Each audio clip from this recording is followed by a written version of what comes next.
All right, what's going on, everybody? I go by the name of Cataclysm 215, and I just wanted to make this quick video on how I used Aegon to complete Necropolis like 95%. I used Aegon for the fights. Um, yeah.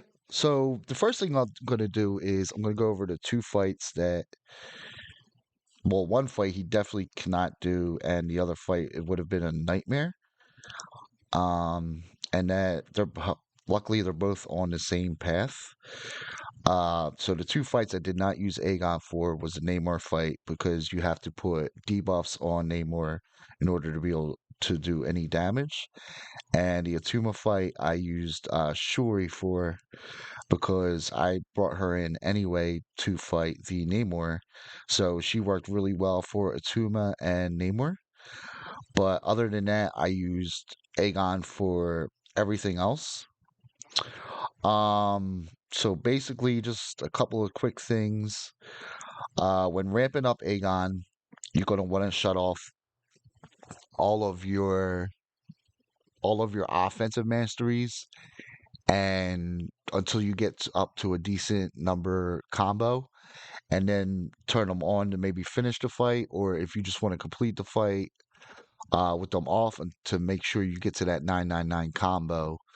That's really the best thing you can do. The only thing I will say is it's really, I don't know if it's even possible to ramp up Aegon all the way to 999 against the Jubilee, because when you do this fight properly, you end up doing extra damage, and um even without my offensive masteries on, once I did the prompts correctly, I was still doing like anywhere between 15 to 20,000 hit points against her.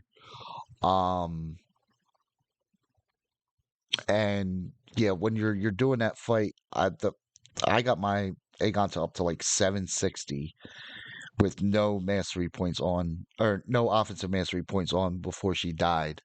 So yeah, all the other fights you can ramp them up fully if you want.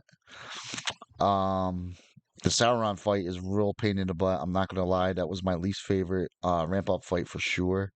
Um, that might have been the only other fight I didn't get all the way up to 999 combo before I started my path. Um, Now a lot of people are gonna tell you that you absolutely need counters for certain fights like Diablo, and yeah, that was actually false. I did that fight in 7 revives. It is a little bit costly, but I did get it done, and the strife fight was also a pain in the butt. I used a bunch of revives on that. Where's he at? Oh, he's over here. Um, yeah, but we did get it done. It wasn't the best fight, but we definitely got it done. Also, the Spidey Supreme fight. Um, if you're going to be using Aegon for that fight, you only want to hit into his block. That way, you're still getting the combo shield, and you'll keep doing damage on him. Because the only way you can do damage to Spidey Supreme is by gaining buffs. Um, this guide is for people who don't really have the resources to rank up a bunch of champions, like a Kate Bishop, Absorbing Man, you know, some of the other MVPs like Shuri, um, Wong, champions like that. If you don't have the resources, or if you haven't pulled any of those champions, it's like 7 stars. And you do have Aegon, he's definitely going to be the best way to go about this if you want to try and hurry up and get Necropolis done. Um, I'm trying to think. Was there any other problem fights, like major problem fights?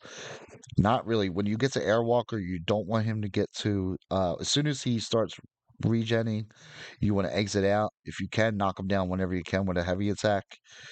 That will keep him from getting his regen buff. Anybody else? Let me see here. Oh, when you do the Dragon Man fight, you're gonna want to put the Pacify mastery on. Let me go to that. I think it's under proficiencies, if I remember correctly. Yeah, the pacified mastery. It's going to make it so that he doesn't gain as much power as he normally does. And while we're in masteries, just want to show you guys my mastery setup. Um, it's pretty bare bones when it comes to defense and proficiencies. I actually only had 1 point in limber because I realized that almost none of the fights you're going to be stunned for. So I didn't really see a point in putting any more points than that in limber, except for the Mantis fight, and there's like one or two other fights that you could be stunned if you ate a SP3, like against Spider-Man 2099. If you eat the SP3, you'll be stunned after. And there's like one or two other fights, but to be honest, if you eat that SP3 and then you get stunned, you're pretty much dead anyway. So I don't think limber really would have helped.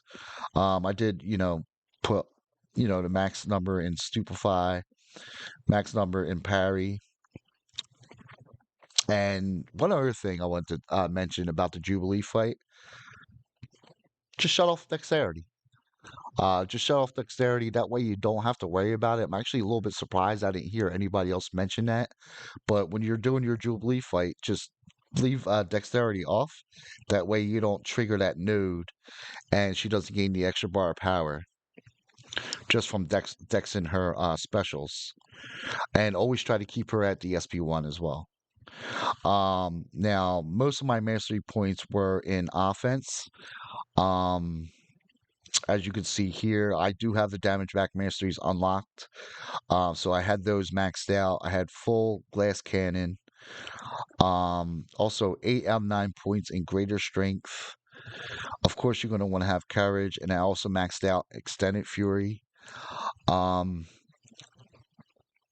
and also 5 out of 5 in assassins. There's really no need to have despair on because you're not really putting any debuffs on your opponent.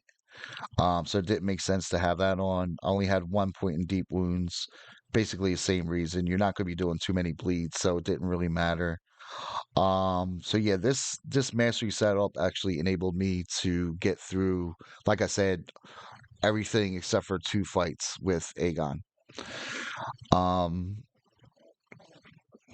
Now the strategy that I did, which you could be a lot, it exited out to the main screen.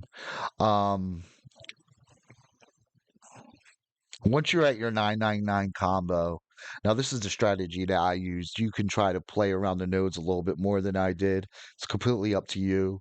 It is going to take longer. And there is going to be more chances for you to screw up. So you may end up using the same amount of revives I did anyway. But what I really did was I would start with I would parry, start with a 5 hit combo, and then go right into another 5 hit combo. Get those juicy furies up on you and just keep going from there. If you have the Heimdall synergy, you can actually eat an SP3, so you can force them to their SP3. And then when they throw that, you'll usually be at your own SP3. You could do another 5 hit combo. You could force them to another SP3 and then throw yours. And usually you'll get anywhere between 25 and 30% off each run. There was a couple of fights where I only used one revive. I remember on my last run, I only used one revive on, I believe it was Squirrel Girl. No, no, I'm sorry. It was Spider-Man 2099 and Sunspot, and that happened in a couple other cases too. I can't remember the exact fights because I did this over the course of 2 months. But yeah, just kind of honestly, if you just want to just go balls to the wall with Aegon, and you can get this down. You don't have to rank up a ton of champions to try to get this done. Um, yeah, and if you guys have any other questions for me or anything like that, you can hit me up online at Discord or Twitter. I will put my links to those in the description, or you can just come in the next live stream and just ask me any questions that you may have. Um, yeah, that's pretty much gonna do it though. You do not, like I said, you do not have to rank up a ton of champions for this.